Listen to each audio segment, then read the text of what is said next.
네, 뉴스에 모두 담지 못한 사건 사고 이면을 심층적으로 추적하는 사건 25시 오랜만에 마련해 드립니다. KBS는 4월 20일 장애인의 날을 맞아 지속적인 학대와 착취 등의 피해를 당한 장애인들의 현주소를 점검해 보고 있는데요. 이 문제를 연속 보도하고 있는 취재 기자와 자세한 얘기 나눠보겠습니다. 이 자리에 안서영 기자 자리했습니다. 자, 가장 먼저 점검한 곳이 지적 장애인 거주 시설이었죠. 네. 이쪽 상황 어땠습니까? 네, 지난해 제주시 한 장애인 거주시설에서 사무국장 A씨가 지적장애 여성을 때린 혐의로 이제 검찰 수사를 받고 있다는 얘기를 전해드렸는데요. 당시 A씨의 모친인 원장은 20대 입소자가 외부에서 성폭행을 당했다고 호소했는데도 경찰에 신고조차 하지 않은 것으로 드러났습니다. 뿐만 아니라 입소자들에게 부당한 노동을 시키고 수급비를 착취한 정황도 확인됐는데요. 현재 A씨는 재판에 넘겨진 상태며 모친인 원장은 장애인 복지법 위반 등의 혐의로 경찰 수사를 받고 있는 것으로 확인됐습니다. 네, 이게 아직 수사가 진행 중이라는 거죠? 네. 그러면 그 피해를 당한 장애인들은 어떻게 생활하고 있습니까? 네, 제주시는 지금 형사처벌 전까지는 해당 시설에 대한 강력한 행정 조치를 할 수 없다는 입장인데요. 그래서 경찰 수사 결과를 지켜보고 있습니다.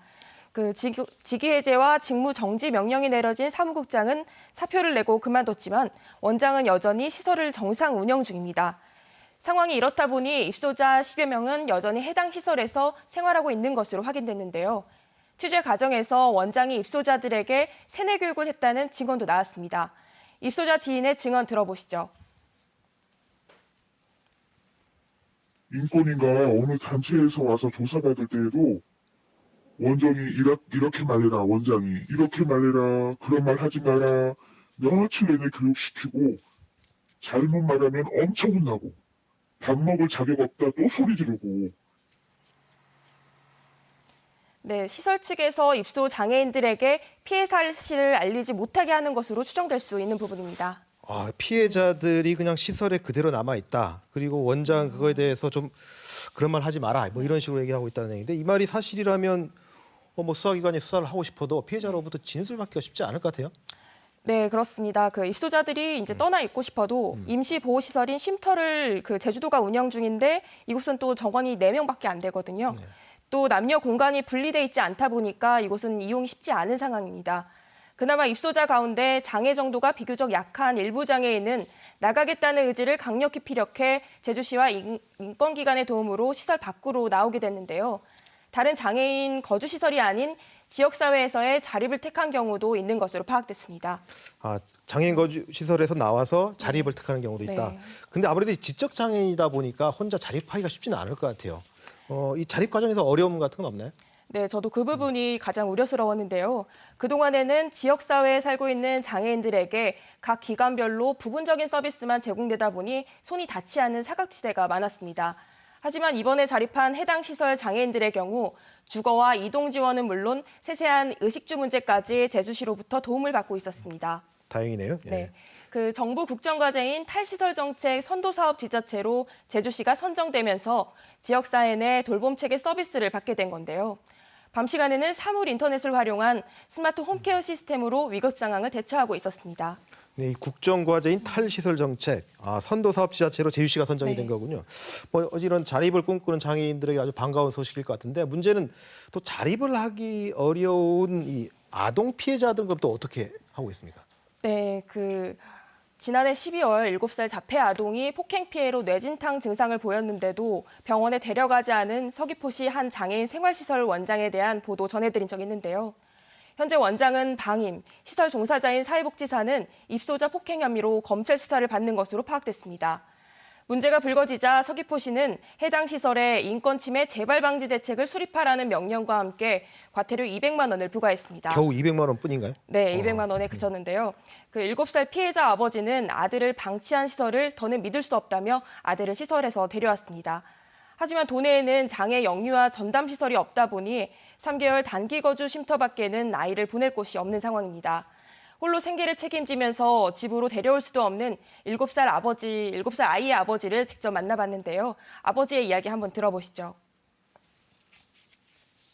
거기서도 언젠가는 또 다른 시설로 가야 되는 그런 이제 안타까운 상황인 거죠. 간다고 해도 일단 같은 또래 아이들이 있을 수 있는 환경이 안 되다 보니까 위험에 노출될 수 없는 상황이고. 이 장애 영유아 전담 시설이 없군요. 네, 그러니까 이런 어린이들 같은 경우는 3개월 단기 거주밖에 안 된다. 네, 쉼터에서.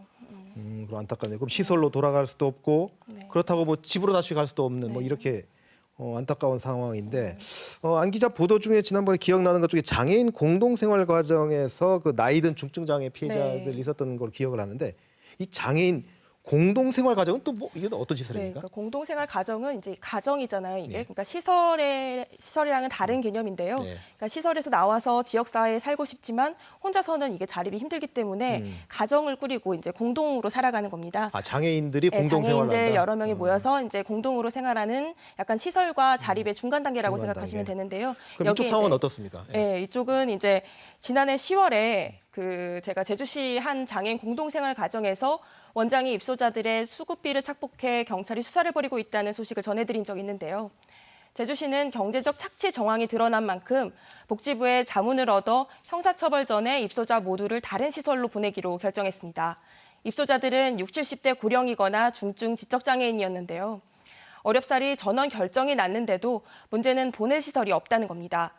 겨우 접촉한 한 시설은 코로나19 감염 우려 때문에 사태가 진정된 다음에야 이들이 입소할 수 있다고 입장을 밝혔는데요. 일각에선 방역을 핑계로 문제 시설에 입소자들이 오는 걸 차일피일 미루는 것 아니냐는 지적도 나오고 있습니다. 지금 저희들이 장애인 인권 침해 사례를 유형별로 지금 하나씩 살펴보고 있는데 최근에 보도가 그거 있지 않습니까? 그 집에 사는 장애인. 그러니까 네. 시설도 아니고 아까 가정도 아닌 그 자기 집에서 사는 그 재가 장애인에 대한 경제적 착취가 드러나지 않습니까? 친형이 구속됐던 걸로 제 기억을 하는데 네, 맞습니다. 이건 어떻게 진행이 되고 있습니까? 네, 지난달에 지적장애 동생 부부와 조카의 이제 복직의벌을 16년 동안 착취한 그 70대 친형을 취재해서 이제 보내드린 적이 있는데요. 경찰 수사 결과 착취한 금액이 2억 원을 넘고 대가 없이 자신이 운영하는 식당에서 일을 시킨 혐의도 드러났습니다. 결국 친형은 장애인 복지법 위반 등의 혐의로 지난 20일 구속됐는데요.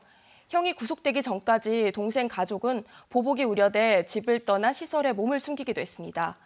제주도는 장애인 인권 침해 사건이 잇따라 드러나자 이달 말까지 한 달간 전수조사를 벌이고 있습니다.